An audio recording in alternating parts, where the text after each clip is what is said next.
Okay, it's 7 o'clock. Let's start the meeting. Trust everyone's had a chance to review the agenda.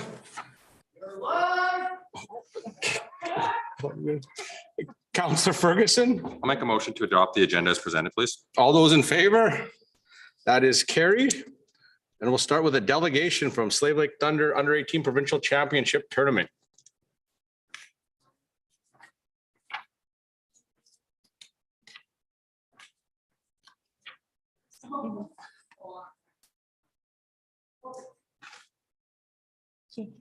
Hear me now?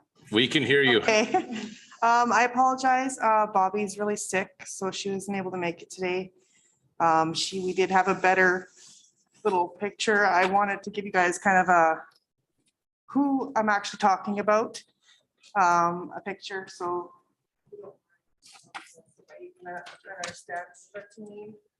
It would have been better if Bobby was here. It'll be great. So I apologize for this really fast.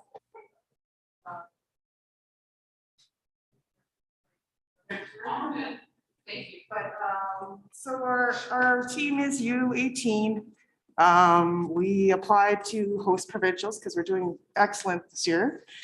And we were awarded it. We are hosting it here in Slave Lake at the MRC on April 1st to the 3rd.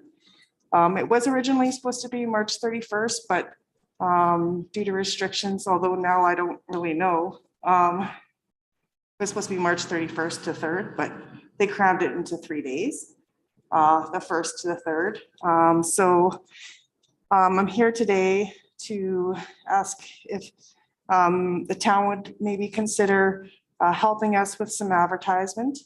More specifically, the digital board would be really nice to be on there to kind of, Slave Lake Thunder, provincials, Hockey Alberta, April 1st. We really want to get the community to know about it. I've already contacted the radio, so we're going to be on the radio. Little expensive, but they were able to work with us, so that's good. And we'll be in the paper. They were awesome. They were able to give us a deal. We've been trying to raise money as much as we can. I don't know if you've noticed on social media right now where Alamos is doing a thing for us. So a certain amount of money goes to our team to help us with the provincials. Provincials is really expensive. I didn't realize how expensive it was until we started. So I'm hoping that, you guys might want to help kind of give you some history because Hockey Alberta is allowing us to host here. They also are sponsored by ATB, so it helps us with some of the merchandise like the prizes and awards. But they also, you have a bunch of teams from all over Alberta coming here, staying here in hotels, visiting the restaurants, kind of bringing people here to see Slave Lake. So I think this is a great opportunity for the town. So I guess that's my spiel, and I was hoping that you guys might, maybe offer some sponsorship of media. Would be awesome for our team. So that's kind of why I'm here today. Okay, thank you. Questions, Counselor Randall? Christine, are you looking for a specific dollar amount or just help towards it? You know or- what? Anything would help. I'm not looking for a specific dollar amount. I think that the digital board would be awesome for us. Counselor Adams? I would like to see us look into what the advertising on our boards would, what that would entail as far as our capacity and our impact. Is it possible to look into that or to see? Would we need a motion for that? Like the impact of what it If would, we have capacity to how much room we have to donate to something like this as far as advertising on our digital boards, whether it's the main ones around town or the ones inside the arena. is that something you could look into, Gary? We can look into that. Yeah, certainly. Yeah, we were really thinking about the one that's over by 7-Eleven, just Yeah. because everyone stops there, right? And it's kind of letting everyone know. Because we really want to get the community there. Also, we've made it so that nobody has to pay for admission, so they can actually come to the game without, having to pay admission. They can see our players and stuff. And Christina, it's been a long time since I was involved in minor hockey. What is it? 8 teams for provincials, 10 teams? How many teams come? About that, yeah. Yeah, so that, you got to think let's just go with the low number of 8 times 20 kids times mom, dad, brothers, sisters, grandmas, grandpas. It's a big draw for a hockey tournament of this magnitude. So Yeah, it's a lot. I support it. Yeah. Oh, Gary? I just conferred with our communications consultant or communications coordinator. And yes, there is lots of capacity on the digital signs. It takes about an hour's worth of time to get it configured, and it certainly does not affect any other advertising that's available. Did you wave? I'll make a Counselor motion. I'll make a Giroux? motion if there's no more questions. Did you have a? Okay, Counselor Drew. I would like to make a motion that the town of Slave Lake allows for the digital advertising of the under-8 hockey provincial championship tournament, Slave Lake Thunder, for April 1st to 3rd. So it would be starting as soon as possible until tournament. Oh, thank you so much. That means a lot to our At no team. charge, correct? At no charge. Okay. Thank you, Bryce. Any discussion? All those in favor? That is carried. Thank you. Thank you. Okay, moving along with the CAO update. So good evening. CO update report has been circulated to your workstations as well as is available online for anybody viewing it at home. Couple of things I wanted to highlight out of the report. First off, I wanted to give a bit of a kudos to our staff this last while, as in many businesses in town. We've had significant impacts as a result of the COVID pandemic, with lots of staff being away for either illness or other isolation pieces, as well as a regular ongoing, medical concerns and things still happen in life, and staff working from home and other vacancies left us really shorthanded in a lot of cases. And so people have really stepped up to help us out to make sure that we keep on with basic services. So moving through the rest of the report, wanted to let council know that we're still continuing to work with Alberta Parks on a potential MOU for Devonshire Beach. I saw a draft this morning, and we've made some comments back and forth, and we'll be bringing something to council as that unfolds. Also note that the sale of the old fire hall building has moved into the final stages. So that's very close to being completed. Moving on to HR. We have retained an executive search firm to help us with recruitment for Director of Planning and Development position. Trying to continue to move that forward with that, as well as HR is just starting the initial phases of working on employee compensation review. So those are some of the things that I know it came up. Previous conversations are in relating to council strategic plan. Thought I'd highlight those. In terms of finance, this is always a very busy time of the year for finance, with year end and budget happening kind of at the same time. There's a number of activities noted in the report. One of the things that we did do is that we're bringing in a casual temporary employee just to help out our tax department while our tax clerk is away away for illness. I'm going to jump down to operations. So operations had some significant challenges cleaning roads this past while, as we all are aware. Combination of the large snowfall / blizzard type of events combined with extreme temperature swings really made it difficult to maintain streets. Talking with the crews, there are days where they go from running with ice blades, trying to flatten the roads as much as they can, to pushing slush a couple of hours later, to then steaming catch basins, all in one day. And you typically don't see that variety of those swings in activities. We did investigate hiring a contractor. I know that there was some public feedback provided about hiring more contractors. There are some challenges to hiring contractors. Of course, contractors have their regular work already planned and their regular customers. We did hire one contractor, a contractor grader, to assist us. this week, as well as crews worked this past weekend to try to get on top of things.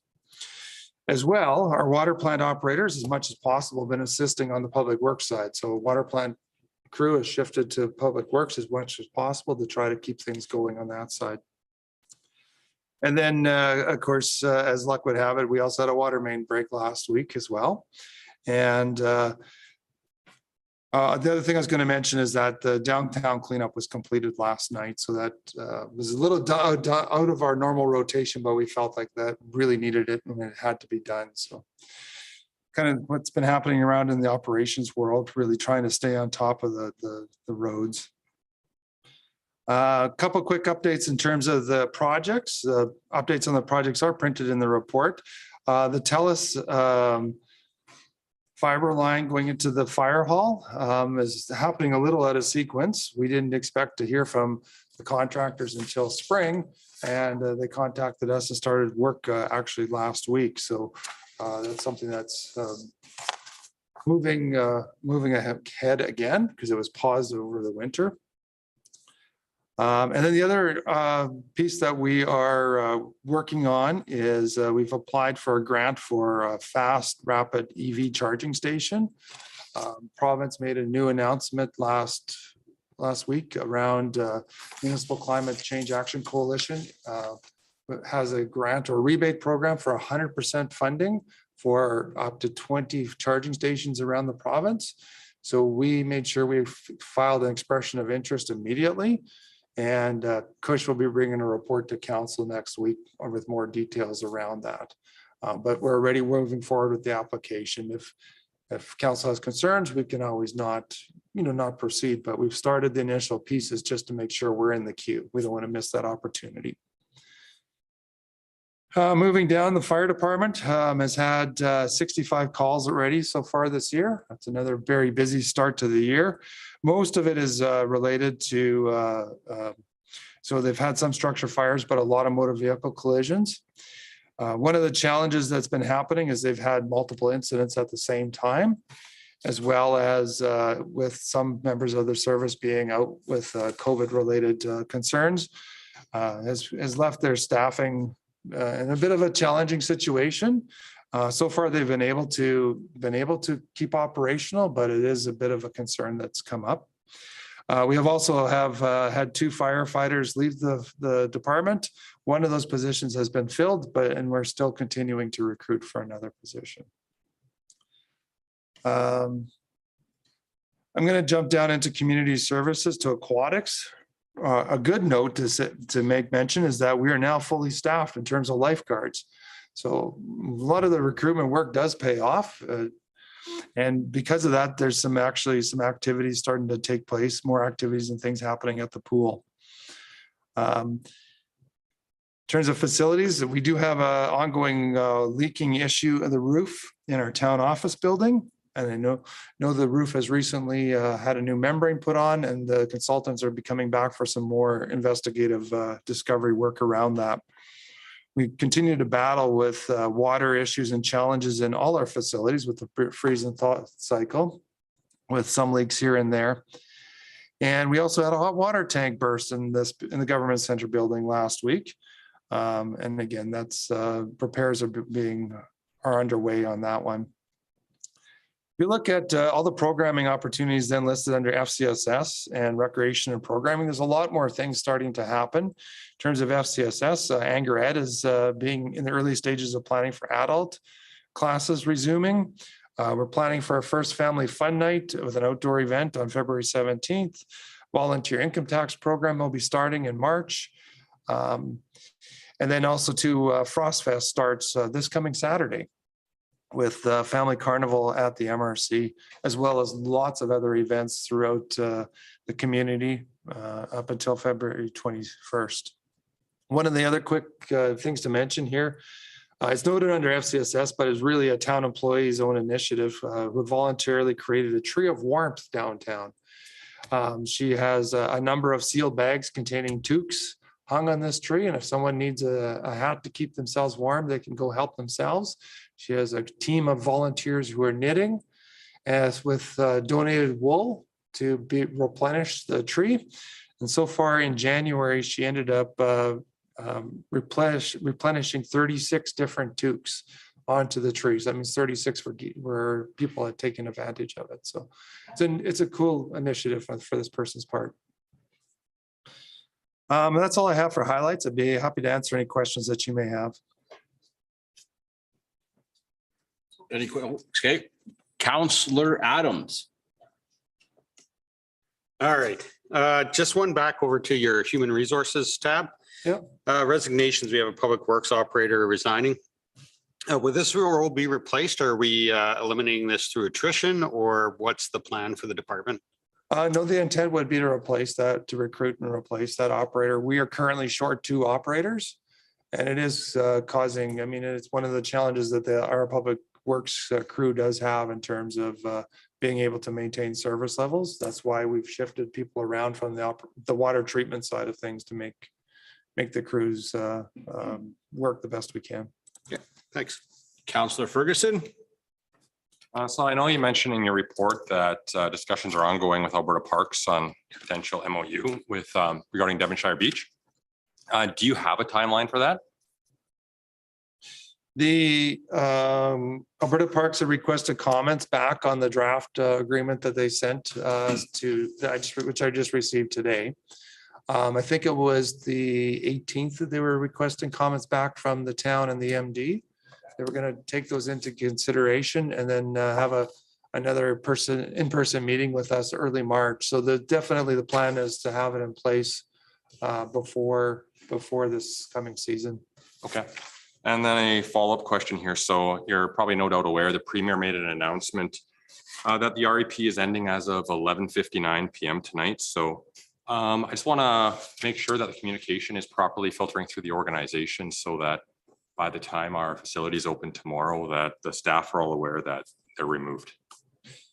Yes, we are working through the restriction and the guidance. There is some information available on the website right now around recreation.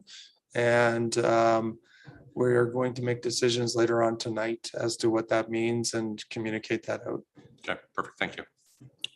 Counselor Brandel. Just a couple comments. Someone told me today that they were trying to get a hold of the peace officers on the weekend and using the email on the website, the email goes nowhere and it doesn't work. So just a thought to look at that. Okay.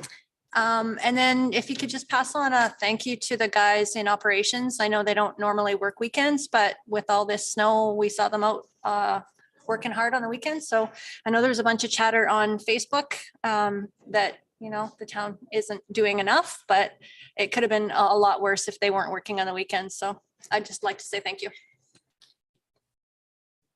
Any other questions before Gary brings us to the management task list? Oh, okay, Gary, the floor is yours again. One moment here.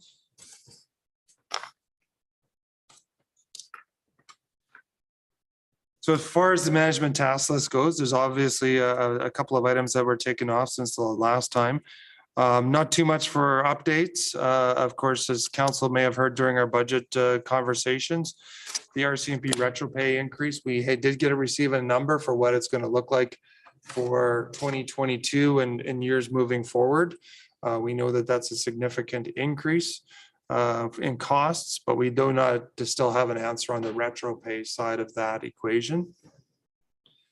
I already updated council around the Alberta Parks Agreement. Just to let you know that Enforcement Services is also, we're still working on reviewing the bylaws in terms of the request for the timelines for cleanup and making changes. They did receive the legal opinion back and they're still just they're still working through the process of which bylaws and policies need to be changed. And then I believe that's it in terms of updates at this point in time. Again, happy to answer any questions you may have. Any questions? Counselor Adams? Never fails, eh? Just a couple of things. I was hoping we could, on the task list itself, we have due dates that's not specified. Is it possible to have dates in there that we anticipate there's something happening? just so that we don't let stuff slide for years at a time. Certainly. And then I like how you're dating the progress on the side so we can see that trail. I do appreciate that. That being said, Maybe not due date, maybe estimated completion or something like yeah, that, and we because then can it's, update and change it as it goes. I Yeah. just don't want something to be forgotten because I know it's happened in the past, so I don't. Yeah, no, certainly we can add that. I also want to make note that, I mean, there's a number of items in there that we're waiting on other parties, waiting on for example, the drainage master plan. We were waiting for Alberta Environment to complete their assessment for some time now. It's those kinds of issues, but yeah, certainly we can understand. try to put a date on there. Absolutely. Okay, I'm gonna keep going. Under council code of conduct, on that motion, can we get something moving on that, or what is the reason for the holdup on having this move forward? There was a legal concern around moving forward with that at this point in time. Fully have it prepared, ready to bring it back whenever that legal issue is resolved. Okay. Questions? I'm gonna keep going for a little bit here, Matt.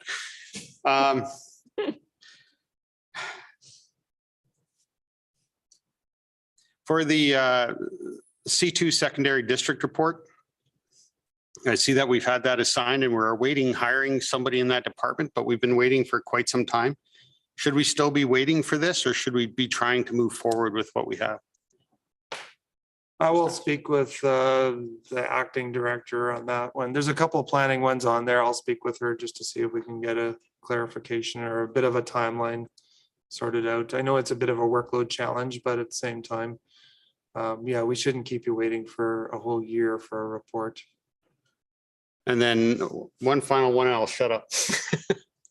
As far as our fee structure piece, is that kind of under the same challenge? That's the same challenge. Okay. Thank you. Anyone not named Steve have a question? No? Okay, let's move on into our committee minutes. Intermunicipal committee, we have not met. Slave Lake Watershed Council, That is me, but I got to get to that page. Hang on.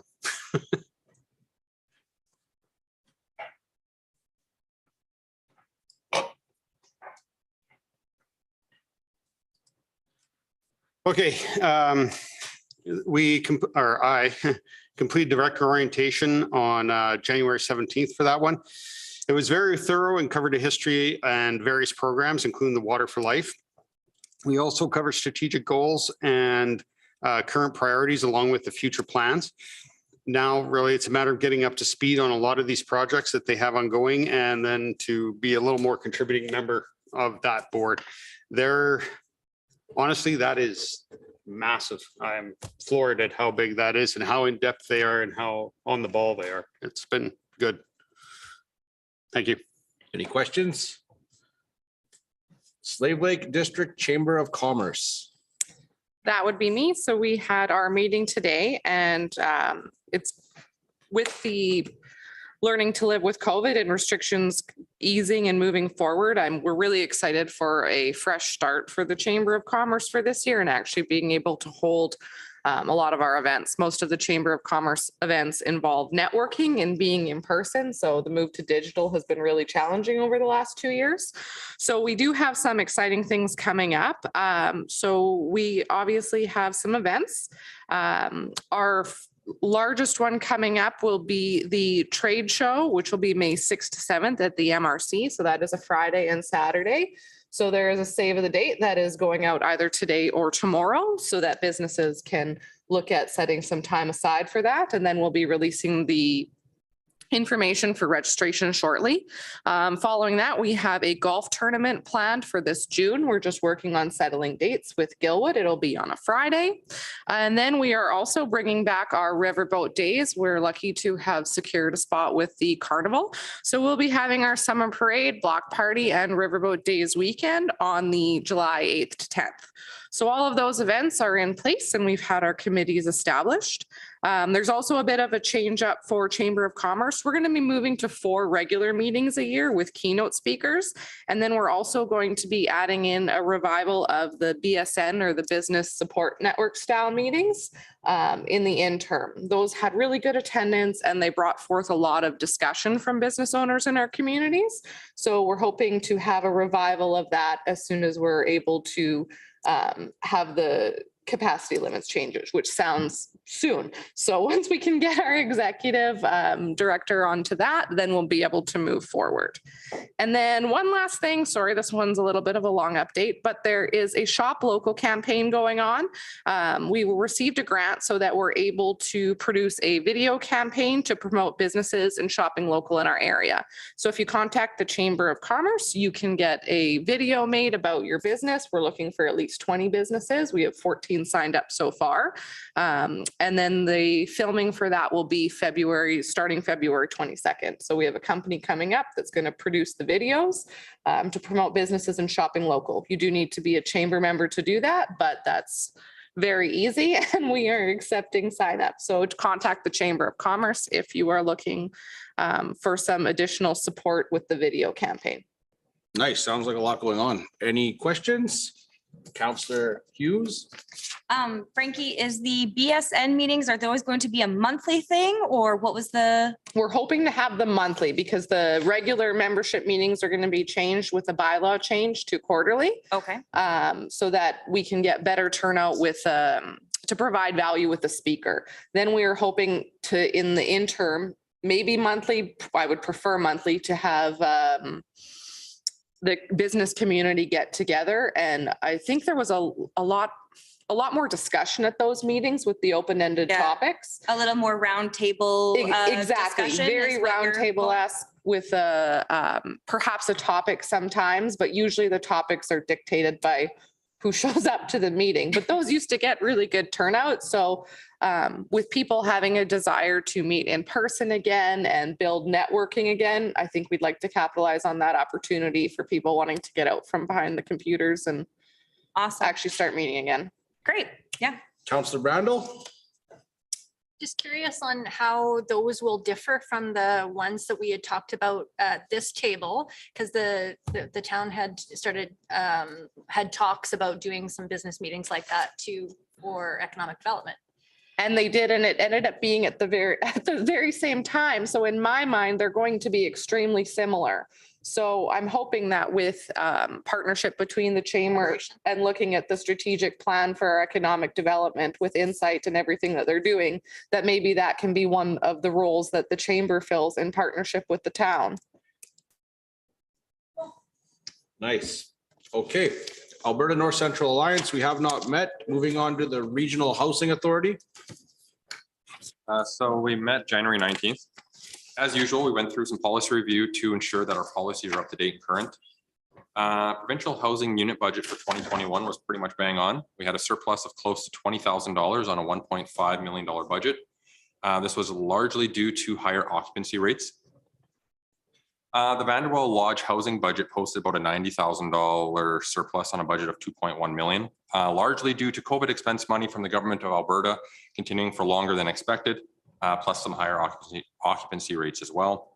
At the Lodge, we currently have a waiting list of 9. However, it is important to note that not all these individuals are ready to move. Some wanted to get on the wait list because they anticipate that in the future, they will be needing or wanting to move into the Lodge. With that being said, we have 8 vacant units at the Lodge. None of those are for the senior self-contained units. We currently have a wait list of 26 for the provincial housing. 9 units are currently vacant. However, the vast majority of those units are not ready to be moved into as they are currently undergoing routine maintenance between move-ins. Thank you. Questions? None? Tri-Council Health Committee? Oh, Stephen's question. Oh, Steve had a question. Councillor Adams, yeah. Sorry. I should have known. Just looking by and ignoring. Yeah, I get it. Actually, this is more my understanding, trying to get an understanding of it. What kind of turnover rate are they at now with their housing? Is that something they measure or? It's measured. I don't have those numbers right in front of me, but they do measure them, absolutely. Is it above normal, do you know, or? No, it's pretty standard now. Pretty standard? It's stabilized. Okay, Tri-Council Health.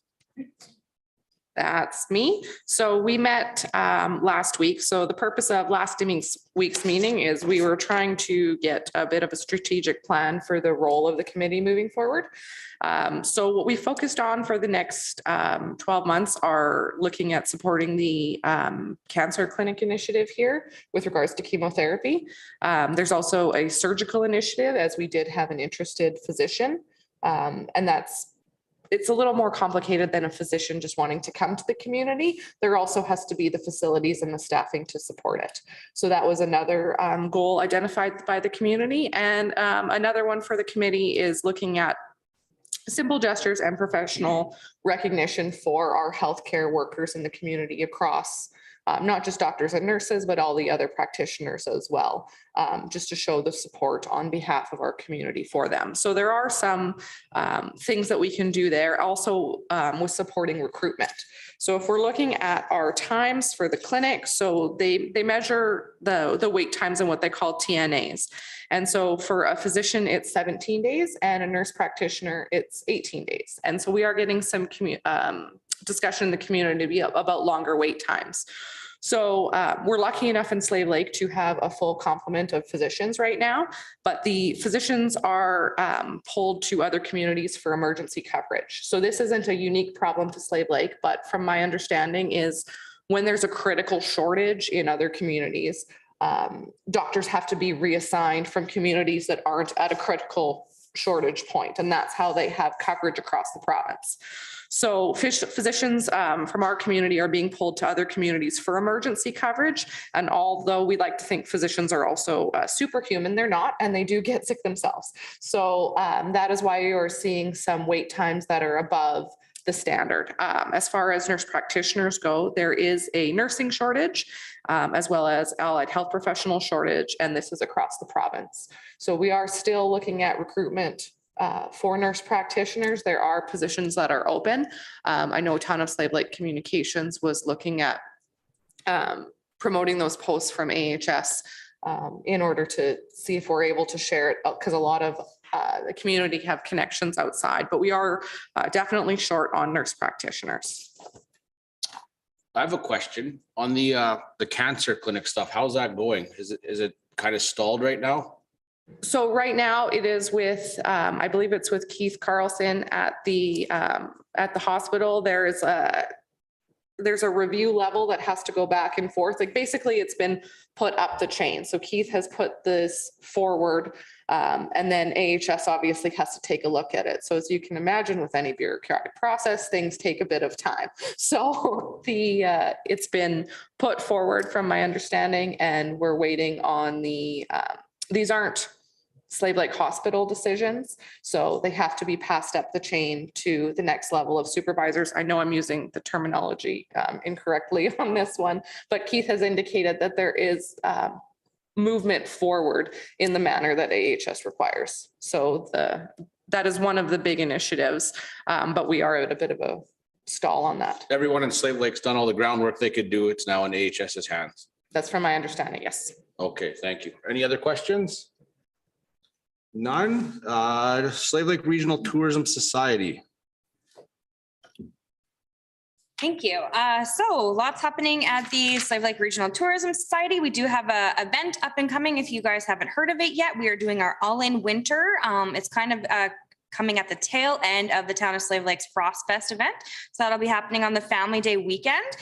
So we're kicking off our Friday night with a celebrity hockey game at 6 p.m. at the MRC. And then that is going to be followed by a comedy show featuring Don Burnstick at the Legacy Center for 8:30. And then on the Saturday, we have events going all day long out at Big Fish Bay. They're one of our partners in the project as well. So we're going to have outlaw sled drags, and we are collaborating with the Slave Lake Snow and Mud Society. They are bringing in a bunch of different people from out of town to come here for the sled drags. So that'll be really exciting. That's going to be happening all day long. And then we also have sleigh rides as well through the campsite being sponsored by Royal LePage Slave Lake. So we have tickets for those that can be purchased online as well. And you can check everything for the weekend and any tickets that you want to purchase on our Facebook page, Slave Lake Regional Tourism Society. We also have the Slave Lake Arts Council doing free maple syrup on a stick. And then we do have family skate night as well on the Saturday. Sunday, we have activities out at the Boreal Center, who is also a partner with us on this event. And then Monday, we have the Frolic in the Park for Frost Fest at Scherner Park. So it's a great weekend full of family winter activities, mostly outdoor as well, aside from the hockey game and the comedy show. And in other tourism news, we have some plans here up and coming to do a strategic planning session. We will be engaging in some bylaw review, and we are actively recruiting new board members as well to join the Tourism Society. So if that's something you're interested in, please reach out to the Town of Slave Lake or our Facebook page. Great, thank you. Questions? Councillor Adams. Just based on a conversation in the past there or past meeting, are we as a tourism society, are they moving forward with that Slave Lake Slam, I think it was called, that fishing one? Yes, they are. Yes, Sean might actually have more information on that. So the Slave Lake Slam is in full action, but it's being ran through Community Futures. So the Tourism Society endorses it, but we're not doing anything for it other than giving them a big thumbs up. Yes, Okay, Slave Lake Library Board. that is also me. Just one second here. So just looking back at some program stats for 2021, the library actually had 119 in-person events with an attendance of over 5,000 people, which I thought was really great considering the pandemic. So they continue to do really amazing programming. They also had 30 different online programs posted this year as well that were quite successful. We have done some board orientation training a couple weeks ago as well. We are just finishing up our budget for the library also. We're busy hiring a new part-time library assistant position and just kind of getting ready for the new year with some new books, lots of new donations coming in, more people kind of coming in as well. And we also extended our hours for this year, and hopefully we'll continue to be open a little bit later here moving forward. Questions? Naming Advisory Board, we have not met. Community Futures. A couple of things. We met in January. Their actual loan inquiries going out are a little flat right now, but that's to be expected with COVID and what's going on there. A number of the RRF loans have been steady, so that part's good. They are part of the Love Local, Shop Local program, launched and has already 60 business signups. They're also working on a customer service project. This program will help organizations implement affordable, up to free customer service training programs for their staff, trying to do the online training piece and whatnot. It's open for all. Also, they started a Business Link partnership. So this will supply more support materials and services to Community Futures in Slave Lake and area. Business Link signed the agreement with them, and that again is going to be more business training and being offered online. Youth programming is kicking off. They're offering Head Start in Business throughout the whole region. They're also doing Head Start in Business in kindergarten to grade 12 training, training them how to realize business concept and plan. And that should be hopefully getting into the schools this year after it's had a bit of a hiatus. What else here? Lemonade Day is coming, and we are getting prepped to launch the program in March. Training services, they're putting on training series this month into next. It'll include things like bookkeeping basics, business 101, workplace mental health, marketing 101, that kind of stuff. You just have to go on their social media page to sign up for that. They also have partnered with Business Link again for a digital economy project. Services are free for businesses to utilize and will include consultation training on how to boost presence online. I would recommend this one for starting businesses. It's a really good, get your feet wet. Labor Attraction and Retention Conference. Community Futures is partnering with the County of Big Lakes and Alberta Labor to put on a Labor Attraction and Retention Conference. They're going to have speakers. One is understanding the next generation of work and how to attract and retain the right talent. The event's going to be advertised soon as far as specifics, but that's not only in person, but it'll also be available online, so you can get on there and be part of it. And that about sums it up. Questions? CEC, Community Education Committee. Our meeting was postponed, so I have nothing new to report right now. Councillor Ferguson, Homeless Coalition. So we've had two meetings, January 21st and February 4th. In regards to the MAP program, as of February 4th, we've had 782 stays. We will likely surpass well over 1,000 stays this year. We are averaging 8.3 stays per night. A total of 75 unique individuals have utilized the program. We did receive a very generous donation from an anonymous donor. This donation essentially allows us to fund a full-time position for 1 year. This provides some much needed support to the organization and will be integral in our off season to find a home for next year. We do officially have society status. So we're working towards opening up a bank account in our own name and moving the finances over to the organization. Much thanks goes to the Slave Lake Adult Education Committee, who has been providing these services for us. Like so many other organizations right now, COVID has been stressful on the organization, has put a strain on our resources. However, we are managing. In terms of the isolation facility, up until the end of January, homeless individuals who tested positive were isolating at a hotel. However, that is no longer the case. We are in between isolation facilities at the moment. We've worked with the Alberta government, and for a period of 2 to 3 weeks, individuals who test positive will be quarantining at a facility in Edmonton or Peace River. We have another location in town that we are working to get up and running. However, it is still a few more days from being ready. Overall, it has been extremely busy, lots of moving parts, but we have a dedicated group of people who are committed to seeing the organization succeed. Excellent. Questions?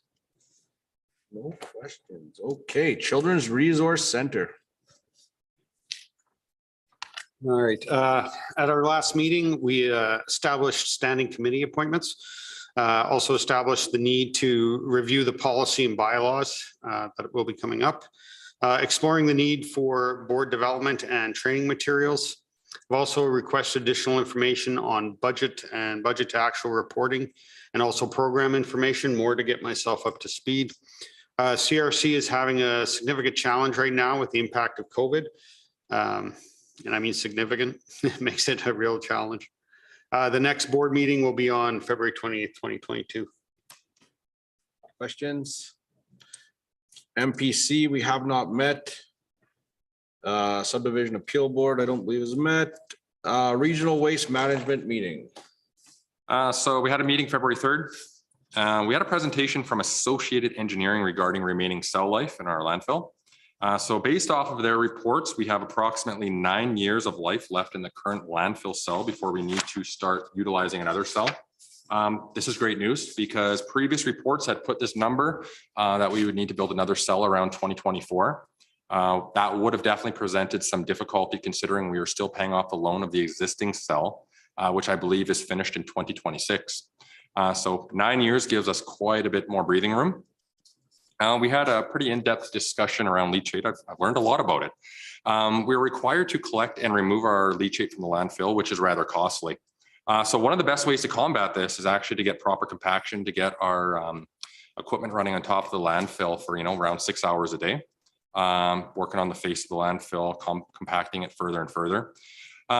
This helps the rainwater run off the landfill rather than through the garbage and through the landfill, thus resulting in reduced leachate. On the finance side, tipping fees are up, which is a good thing. A big part of this is due to increased landfill cover, which is used to place on top of the landfill to help with compaction and also help with reducing the active face of the landfill so that it's not open, birds aren't picking at it, garbage isn't flying around. But even outside of that, we are still seeing an increase in general waste, which is good news for the commission. Questions? Slave Lake Airport Commission. So we met yesterday. We reviewed our preliminary 2021 budget numbers. Revenue is around $50,000 higher than budgeted. This is largely due to a busier season than anticipated and increased lease fees. We have roughly a $53,000 surplus for the year. This will be likely used to top up our operating reserve, which took a hit in 2020 and transfer the remainder to our equipment and capital reserves. Shoreline erosion continues to be a concern. In 2020, we lost 20 to 30 feet of shoreline due to high water levels. We cannot afford to risk another year like that, or we risk the chance of compromising our runway. Over the past 8 months or so, we've been looking at some options for shoreline protection and stabilization. Last year, we had an engineer look at some solutions. However, they were simply not affordable or realistic, coming in at around $4 million. Since that time, though, we have come across other potential options in the $60,000 to $250,000 range and are investigating those further. It's likely not a project that we will be able to commence this year, considering permits and approvals are needed to work around a body of water, but something that will need to be done in the shorter term future. Questions? Well, Wildlife Legacy Corp will have no update for. Protective Services Committee. We meet on the 15th. 15th, Emergency Advisory is not met. Northern Alberta Mayors, we won't have an update. Or Northern Alberta elected leaders, we won't have an update. Okay, so on to reports and new business. So the first report that we have is around our Economic Development Action Plan, and wanting to bring this formally to council for hopefully approval and to introduce it to the community. About a year ago, the town engaged a company called Insight Solutions to assist with various economic development plan activities. This included some community engagement as well as a business through a business engagement survey and the development of some action plans. The town also separately conducted a transportation survey, which some of that data was also able to be applied to these action plans.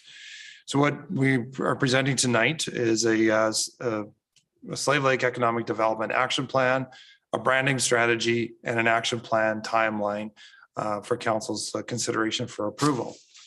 The action plan basically has 4 different pillars, and I'll briefly summarize what those pillars include.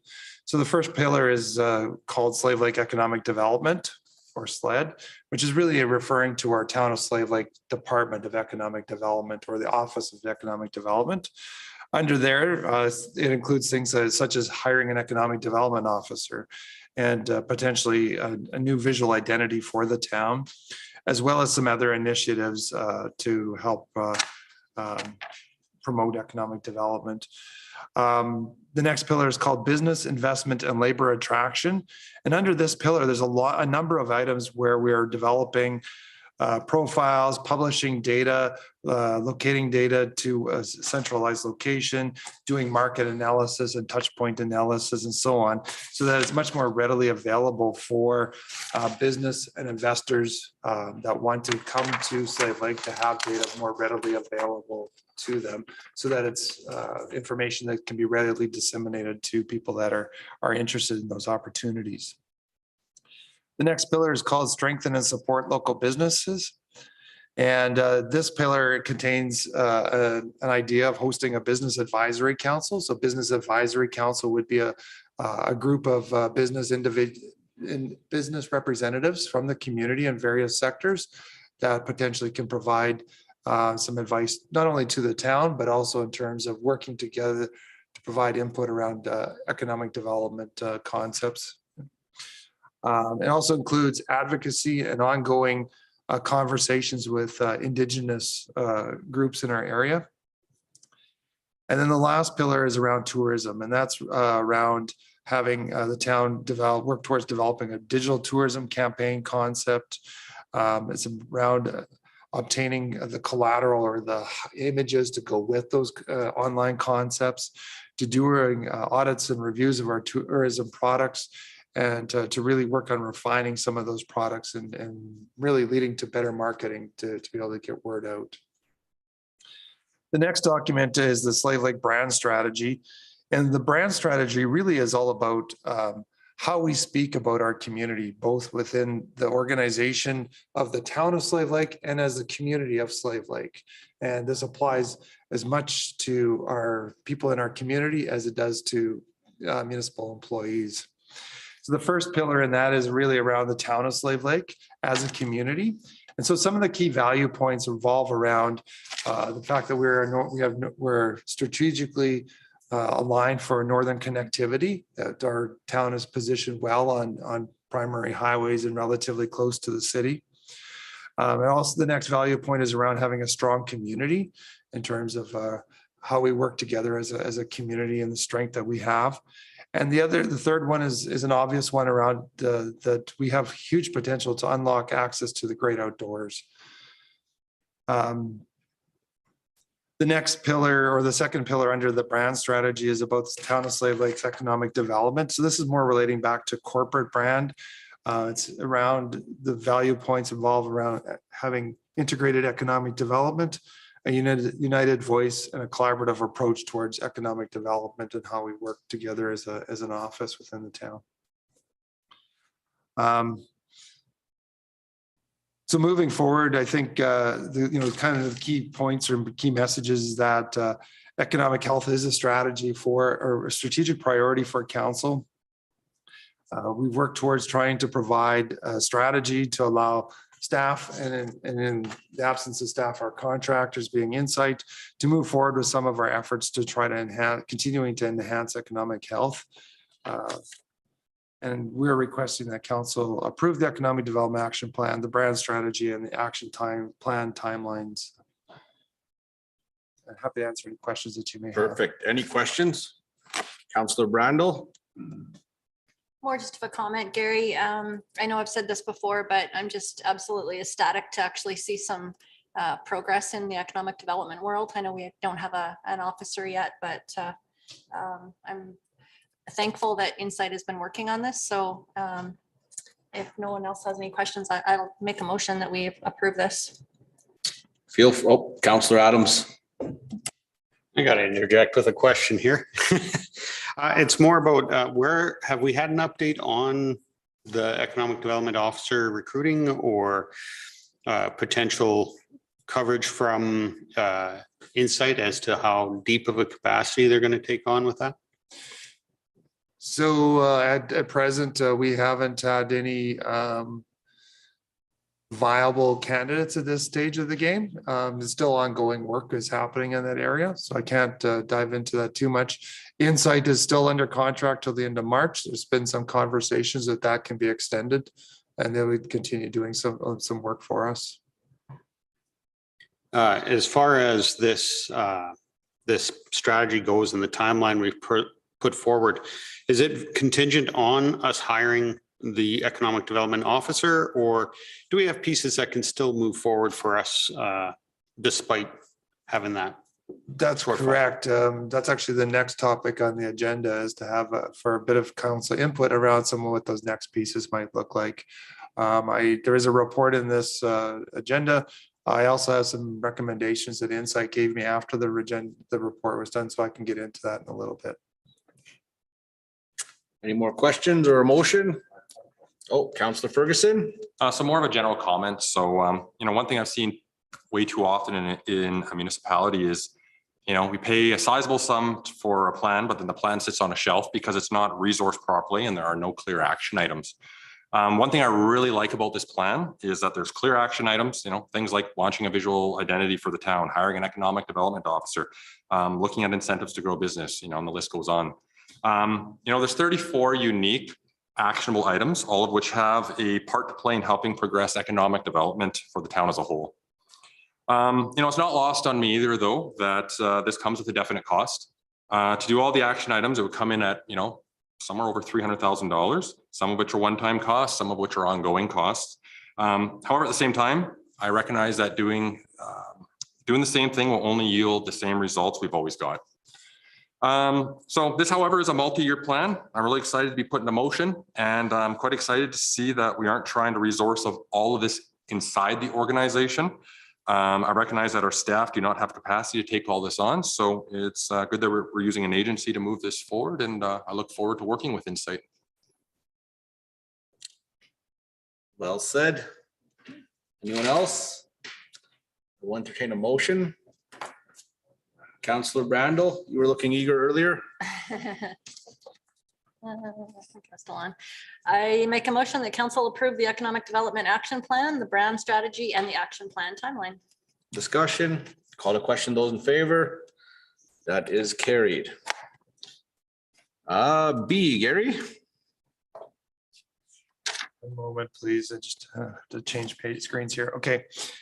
So in the report, or in the agenda is a report for a discussion item around us to seek council's input into the next steps that Insight would take as their next priorities in advancing the economic development action plans. So far to date, Insight has done a lot of work in terms of fine tuning the economic development action plan, as well as working towards establishing business relationships within the community. And they've actually provided significant assistance in helping us to try to recruit an economic development officer.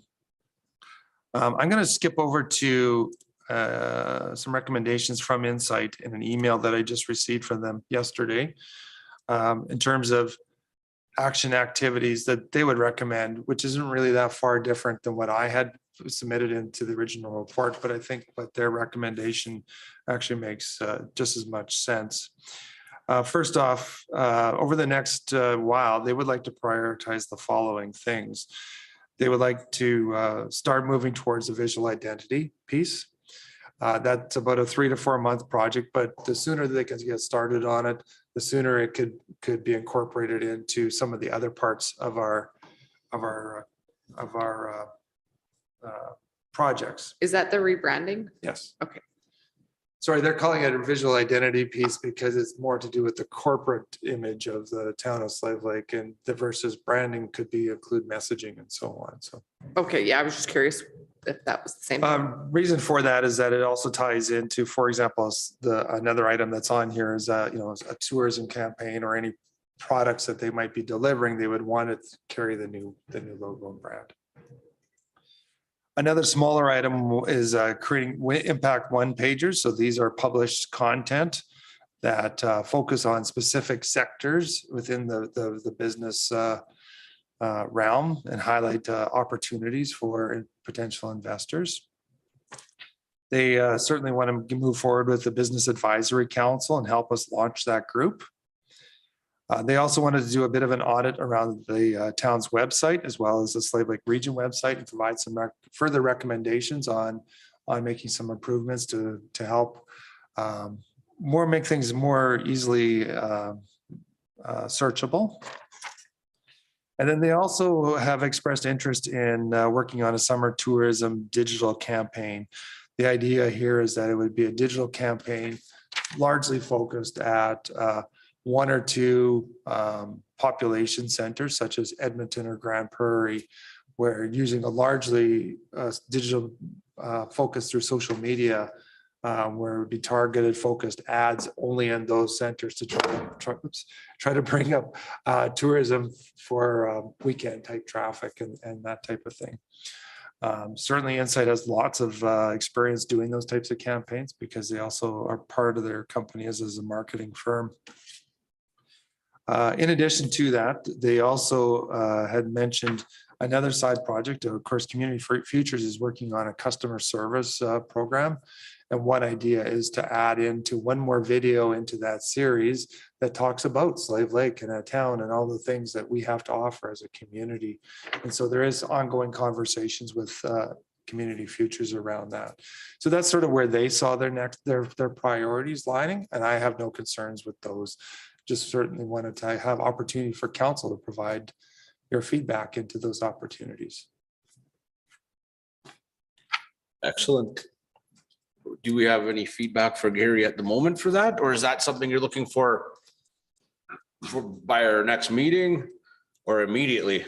Well, certainly if there's any feedback into those priorities, I mean, I would like to give Insight some direction on those. And I think that all of those seem to align with our plan. Yeah. They seem to align with where moving forward.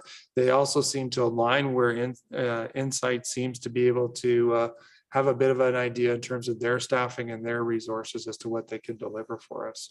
Certainly more aggressive than what I had put in my recommendations in terms of moving forward. Councillor Hughes?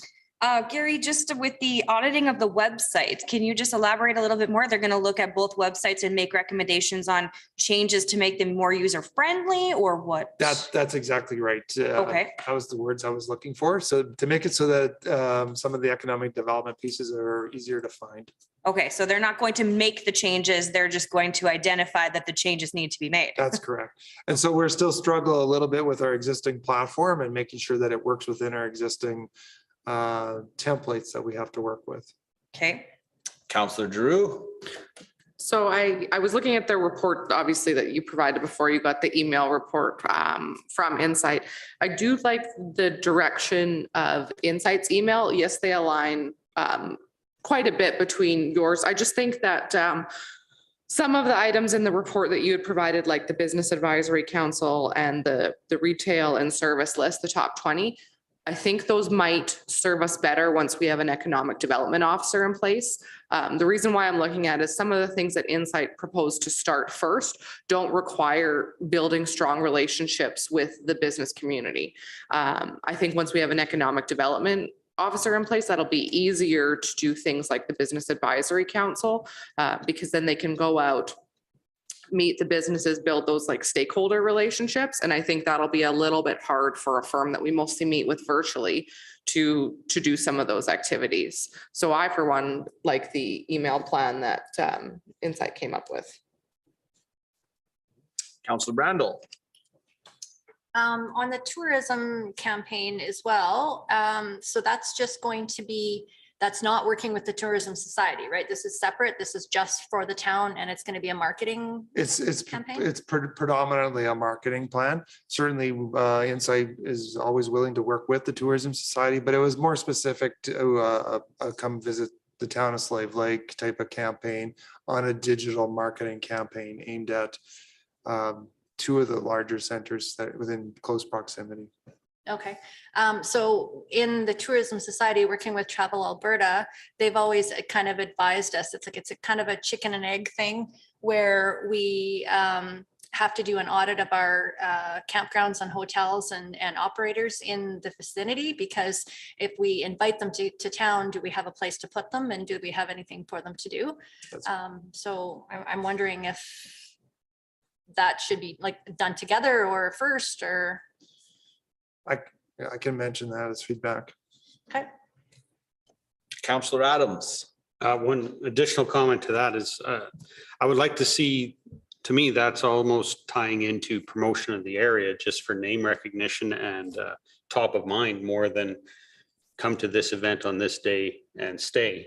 It's more of a general feel, which I think would benefit our community as a whole, because we are kind of low on the list as far as being known as a great lake and a great place to visit. My other comment that I wanted to make, though, was on kind of what Frankie touched on there with the top 20 retail and service list. I'm getting confused as to what exactly you're meaning by that and how it's reflecting what we're after, and compared to the impact statements that Insight is recommending. The impact one pagers, I think, would be a definite benefit for us and how that's going to roll out. The top 20 piece, I'm still trying to figure out how that plays into the whole thing as being one of the top things to do. So as I understand it, they work hand in hand. The top 20 are the things that we're marketing. We're trying to get to draw into our community. I'll just randomly pick one business sector. Let's say we feel that our community needs more lawyers. That could be our number one. And it could be just various categories, or it could be specialty retail and men's clothing or something like that. Those could be the top 20 lists. That list, it does take a little bit of research, and that the only reason why I had recommended that is it is something that can be done by a consultant and thinking a shorter timeline. The impact one pagers are really taking those opportunities and creating that opportunity in a visual format on a page that can be readily given out or distributed by email to potential investors. So it's kind of taking it the next step. So they do work hand in hand. Can Insight go ahead without the list? Yeah, absolutely. Because I think there's some obvious pieces that are missing that we could work towards investment or even investment in more general terms. Counselor Ferguson. I guess my question is, with the list that Insight provided you, do you feel the town is resourced adequately to be able to handle it?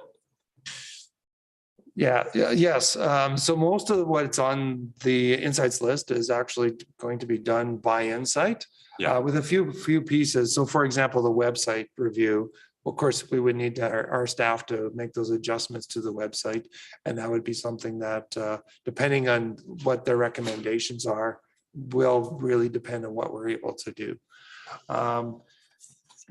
Something such as the summer tourism campaign, which by the way, I think Insight is kind of intending to get the visual logo and identity piece rolling first, and then have the actual launch of the campaign to follow that. So I think that's where they're going into in terms of staging it and timing it. So that campaign probably wouldn't actually happen till, probably later in April. Once some of those other pieces are done. But to do that campaign, as an example, we would also need some photography types of collateral to go with it, right? So that we have some good quality images. We started working with our communications coordinator to start identifying those resources. But those are the types of things where there's a little bit of drain on capacity and our resources. But we're certainly working through it. I don't anticipate that there's any challenges that in terms of resourcing that we would be able to not be able to deliver on some of this stuff. Thank you. Counselor Adams. Just in regards to that comment as well, as far as getting your resources for your digital campaigns and whatnot, you were saying earlier that would be outsourced. Are we taking into account local businesses that do some of that and have that asset already that we can support locally rather than necessarily going out to Edmonton or Calgary? Yeah, no, absolutely. In terms of the collateral, like in terms of digital photos and those types of things, yes, absolutely. As well as we've had very preliminary conversations around other communities have done photo contests and that type of thing, trying to engage amateur photographers to do things to represent our region. And so we've had some very preliminary conversations around that type of thing as a way to collect more collateral on that. As well as a town, we do have some collateral resources that are ready. We already have that have been provided to us through other means. And we can certainly, it's just a matter of doing a bit of a check on our inventory of what we have as well. Thanks. So as a council, are we mostly looking to move forward with discussion item number 2 and wait for an economic development officer like Councillor Drew had suggested to move out some of the business direction stuff, or Councillor Drew? I think we should go, so my comment was more so that we should go with the list that Insight had emailed out saying, hey, we're prepared to do A, B, C, and D, what Gary listed off. And then for some of these other items, which I think are obviously still valuable, I would like to Table them. table the Business Advisory Council, table the top 20 services, see how this goes, and then wait for the Economic Development Officer. Can I just add to that? Insight was proposing to start working on the Business Advisory Council even before the Economic Development Officer is in place. Okay. They have already established some rapport with some key groups such as the Chamber, Community Futures, the college, Alberta Labor. What they're really missing is more industry representatives. And they were also looking for people that are interested to come forward, as well as any input, specific input from council. If you have contacts that may be interested to let us know that we can work with them. But they certainly don't mind starting to get the group established before the economic development officers in place. Which makes sense to me. I just have, I know I'm sitting on several boards right now and we're having a really challenging time with board member recruitment, which is the typical the typical problem in any small community, even large communities, is board member recruitment. So with the Business Advisory Council, my thought behind that comment was with an economic development officer and you have the same person to go to every time that you can speak to in person, they have an office, like it's that relationship building. When we had our previous economic development officer, they were able to go out to the chamber meetings, they were able to go out to community future meetings and build that relationship. So I think, I guess it could happen. I just have a hard time seeing I feel like it's going to be a bit of a waste of time Well, on their end to start. they're doing a little bit of the legwork and the economic development officer could take it to the next level and they already have hit the ground running with a bit of this information. Would that be a recommendation, Gary, to let them keep proceeding? And I'd be happy to give them industry context. Like we could get them going down that road quite easily. So that's my feeling, is that if we let Insight continue on with the relationships they've developed, knowing that an economic development officer would likely come into our community from somewhere else as well. I'm not saying that we don't have local candidates, but no local candidates have come forward at this time. It takes them a little while to get to know people as well. Insight is already starting to get make some connections in our community. And my recommendation would be to continue to work towards that. I was just more so curious on your perspective of that. If they've built the relationships and started being able to have contacts, I think that seems reasonable. I was just concerned that they were going to be spinning their wheels a bit and there was something we could better use them on. From what I have heard, that some of the conversations they've been having with some of their contacts has been very positive. I've heard some very positive comments from both sides. They've started to build some of those relationships. And that's a lot of what economic development actually is developing relationships and building those working.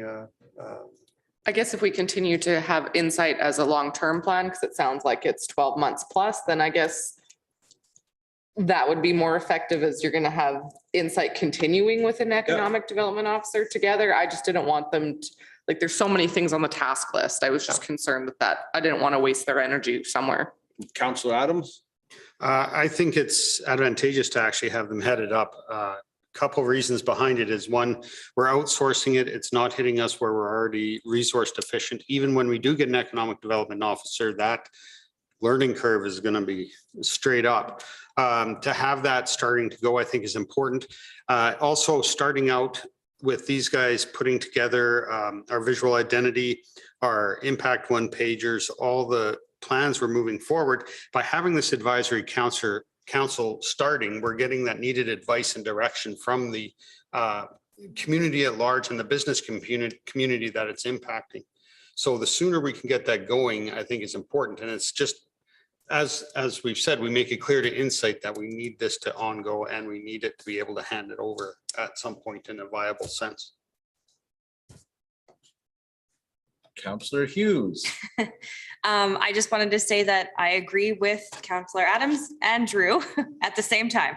I understand Frankie's point to not wanting to have the stops and starts, but I do agree that I think this is a key piece of what we need to be doing. So I'd like to see them move forward with the Business Advisory Council in some way, shape, or form at this point in time. And I think if Insight is heading it up, that will help dictate the direction that the group should be going, so that it is, truly incorporated with our plan that we want to see, and it hits, those strategic goals. So just my 2 cents on that one, but I do think that's definitely important. And I would also love for you to maybe just relay that if they are having issues reaching out to the appropriate people, to please let us know, so that we don't experience stalls within the process, and we can do whatever we can with engaging our own contacts and our own community members and businesses to ensure that this, goes where it needs to go. Yeah, I echo that. I often feel that the 7 people on town council probably know every single person in this town between the 7 of us. So we are your best resource for something like this with industry or business that no one can get through to. Have them look into us, because I'm sure we could get through to the people they're trying to. Well, I'll make the ask right now that certainly Insight would like some contacts in various industry and business sectors within the community. The Business Advisory Council is the way I understand it. Obviously, the Chamber and Community Futures needs to be involved. Organizations like the college are important, but what's really important is having a group of 6 to 8 people that really represent various business sectors and or industry within the region and having those contacts is really important. And a lot of that new industry isn't even located in Slave Lake yet, although they're working here. So Yeah. like, we could help them track those numbers down. Counselor Adams. I'd like to make a motion that we accept Insight's plan to move forward. I think it incorporates, I'm not quite sure how to word it, but it incorporates what we have as far as the administration piece, but it's a little more specific. So I'd like to, what you summarized on that email, that we adopt that as a direction forward.